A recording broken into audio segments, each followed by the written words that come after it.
ദൈവത്തിൻ്റെ പരിശുദ്ധമുള്ള നാമം വാഴ്ത്തപ്പെടുമാറാകട്ടെ.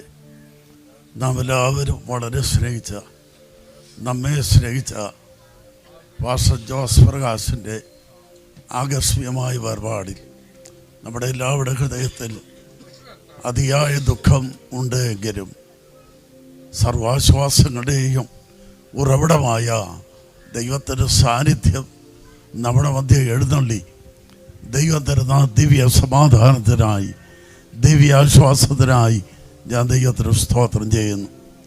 ദൈവത്തിൻ്റെ വചനത്തിൽ കൂടെ ദൈവം നമുക്ക് തന്ന ആശ്വാസത്തിനായി ദൈവത്തിന് സ്തോത്രം ചെയ്യുന്നു. പാസ്റ്റർ ജോസ് പ്രകാശുമായി വളരെ വർഷങ്ങളായി എനിക്ക് വളരെ അടുത്ത സ്നേഹവും ഉള്ള ഒരു ദൈവദാസനായിരുന്നു.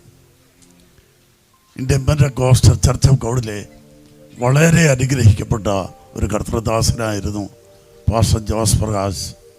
അദ്ദേഹമായി കൂടുതൽ എനിക്ക് അടുത്ത് ഇടപെടാനും ഹൃദയം കൊണ്ടെടുക്കുവാനും മുഖാന്തരമായി തീർന്നത്. വളരെ വർഷങ്ങൾ എന്നോടൊപ്പം ട്രിവാൻഡ്രം വെസ്റ്റ് സെൻറ്ററിൽ വളരെ ആത്മാർത്ഥമായ സ്നേഹത്തോടു കൂടെ എന്നോട് ചേർന്ന് നിന്ന ഒരു കൂട്ടുപ്രവർത്തകനായിരുന്ന പാസ്റ്റർ ടി സുനിൽ, അദ്ദേഹത്തിൻ്റെ ഫാമിലിയുമായുള്ള ബന്ധമാണ് അദ്ദേഹത്തിൻ്റെ മാതാപിതാക്കളും സഹോദരങ്ങളുമായിട്ട് വളരെ അടുപ്പത്തിന് കാരണമായി തീർന്നു. പാസ്റ്റർ ജോസ് പ്രകാശ് വളരെ ശക്തനായ ഒരു ദൈവദാസനായിരുന്നു, നിഷ്കളങ്കനായ ഒരു ദൈവദാസനായിരുന്നു. ആത്മാർത്ഥതയോടെ കർത്താവിന് വേല ചെയ്ത ഒരു ദൈവദാസനായിരുന്നു. വളരെ ശാന്തനും സൗമ്യരുമായ ആത്മീയനായ നല്ല മാതൃകാപരമായ ജീവൻ നയിച്ച അനുഗ്രഹിക്കപ്പെട്ട ദൈവദാസനായിരുന്നു. തൻ്റെ വേർപാട് ഇന്ത്യൻ പെന്തക്കോസ്റ്റ് ചർച്ച് ഓഫ് ഗോഡിന് വലിയ നഷ്ടം തന്നെയാണ്. എങ്കിലും ദൈവത്തിൻ്റെ ഹിതം നിറവേറിയെന്ന് മാത്രമേ നമുക്ക് ഓർക്കാൻ കഴിയുന്നു. ഒരു വ്യക്തി ജനിക്കുന്നതിന് മുമ്പ്, ഉരുവാകുന്നതിന് മുമ്പ് സർവജ്ഞാനിയായ ദൈവം തൻ്റെ സർവജ്ഞാനത്തിൽ ആ വ്യക്തിയെക്കുറിച്ചെല്ലാം ദൈവം കണ്ട് അറിഞ്ഞ് ദൈവത്തിൻ്റെ പുസ്തകത്തിൽ എഴുതി വച്ചിരിക്കുന്നു എന്നാണ് ദൈവത്തിൻ്റെ വചനം നമ്മെ വ്യക്തമായി പഠിപ്പിക്കുന്നു. പാസ്റ്റർ ജോസ് പ്രകാശ് ഉരുവാകുന്നതിന് മുമ്പ് തന്നെക്കുറിച്ചുള്ള കാര്യങ്ങളെല്ലാം ദൈവം തൻ്റെ പുസ്തകത്തിൽ എഴുതി വെച്ചു. ദൈവം എഴുതി വെച്ച അവസാന വാക്കും നിവർത്തിയായപ്പോൾ ദൈവം തന്നെ വിശ്രമത്തിന് വേണ്ടി ദൈവത്തിൻ്റെ അടുക്കിലേക്ക് വിളിക്കുവാൻ ദൈവത്തിന് പ്രസാദമായി. യഹൂദന്മാരുടെ വീടുകളിൽ അവിടെ റബ്ബിമാർ ചൊല്ലുമ്പോൾ, മരണ വീടുകളിൽ ചെല്ലുമ്പോൾ അവർ ഉദ്ധരിക്കുന്ന ഒരു പദമുണ്ട്. 3 പ്രാവശ്യം അവർ ഉദ്ധരിക്കും. യഹോവയുടെ ഇഷ്ടം നടന്നു, യഹോവയുടെ ഇഷ്ടം നടന്നു, യഹോവയുടെ ഇഷ്ടം നടന്നു. ദൈവത്തിൻ്റെ ഇഷ്ടത്തെ ചോദ്യം ചെയ്യാൻ നമുക്കാർക്കും അവകാശമില്ല. ദൈവത്തിൻ്റെ ഇഷ്ടം നടന്നു. മുമ്പ് നാം കേട്ടതുപോലെ 100 വർഷം ഒരാൾ ജീവിച്ച് ദൈവപ്രസാദമില്ലാത്ത ജീവിതം നയിച്ച് ജീവിച്ച് നിത്യനരകത്തിലേക്ക് പോകുന്നതിനേക്കാൾ എത്രയോ ശ്രേഷ്ഠമാ 44 വർഷമേ ജീവിക്കാൻ കഴിഞ്ഞുള്ളെങ്കിലും ദൈവത്തിന് പ്രസാദമുള്ള ജീവിതം നയിച്ച് ദൈവസന്നിധിയിൽ എത്തിച്ചേരുവാൻ കഴിഞ്ഞു എന്നുള്ളത്.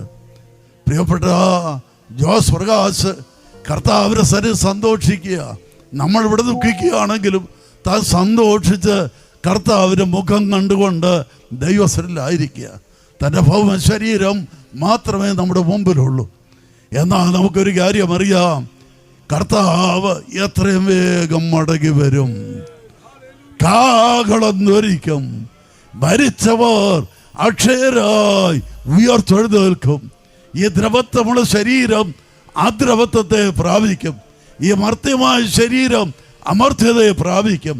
ഈ ദ്രവത്വമുള്ള ശരീരം അദ്രവത്വത്തെയും ഈ മർത്യമായ ശരീരം അമർത്യതയും പ്രാപിക്കുമ്പോൾ മരണം നീങ്ങി ജയം വന്നിരിക്കുന്നു എന്നുള്ള തിരുവെഴുത്ത് നിവർത്തിയാകും. വിശുദ്ധന്മാർ മരണത്തെ വെല്ലുവിളിക്കും. ഹേ മരണമേ, നിന്റെ ജയം എവിടെ? ഹേ മരണമേ, നിന്റെ വിഷമുള്ളവിടെ?